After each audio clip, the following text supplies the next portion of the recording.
lack. Here it comes. You see, Jesus always locates you.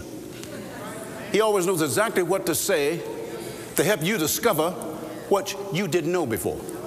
That's why I say self-discovery is better than external revelation.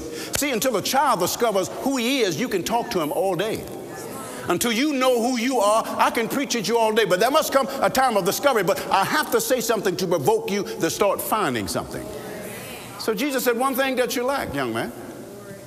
And he said, what is it? He said, go and sell all you have, give to the poor, and come and follow me. Now, Jesus answered the man according to Old and New Covenant promises. Old Covenant was obey the law. The New Covenant was come and follow me.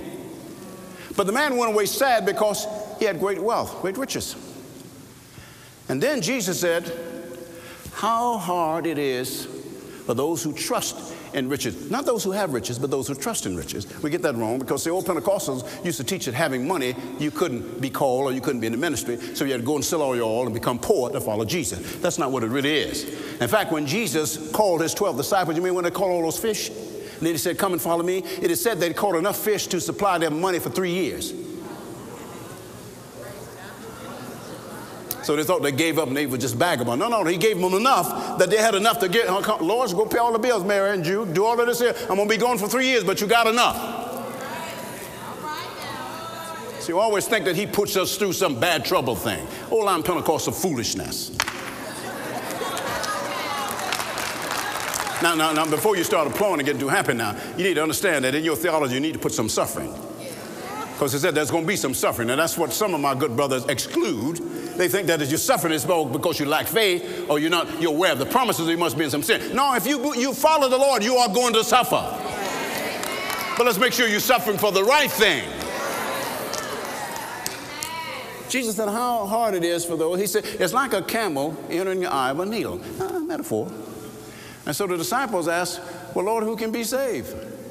And Jesus said, well, man, it's impossible. With God, all things are possible. My mind was upon the question, what must I do? What must I do? That's a question that's often asked in our contemporary world. We need rain, don't we?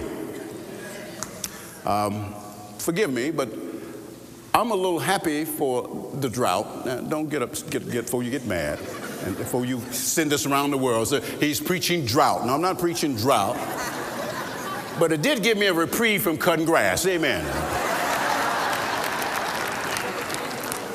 I know my grass is going dormant right now, but see, with no water, no growth, no cutting, no sweat, rest.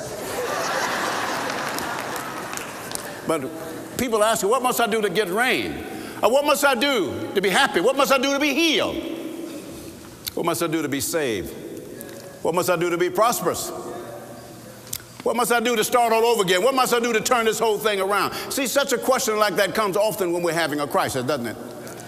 At the beginning of a quest or an end, when you know you've done everything you can do, when you know you put your best forward and there's something that's happening. You believe for healing and all of a sudden the sickness reappears. You thought that you got over some of those internal struggles, but yet still they keep coming back again and again. And you're now wondering, what should you do? Well, the psychologists, they tell us, well, we need to go back in history. Let's take a journey back through history, through your past, and let's locate a place, a time of a person where something happens. Then maybe we can find out the reason why this thing keeps reoccurring. Well, you and I both know the history sort of fades after a while. Because with the passing of time, you don't know who hit who. And you don't know if daddy beat you because daddy just beat you, or maybe you was acting a fool. That's why daddy beat you. You're not too sure. After a while, you don't know who left who. Did you leave her? Did she leave you? Or what was it? Was it a crazy dog, crazy cat? We're not too sure. So history fades. So even though I think maybe it's good to go back in history and walk through, some people spend a lot of time in psychological analysis by taking you back to your past. And I guess there's a place for that. But Paul says, forgetting the things that are past, I press forward toward the mark. Paul always reminded what he did back there.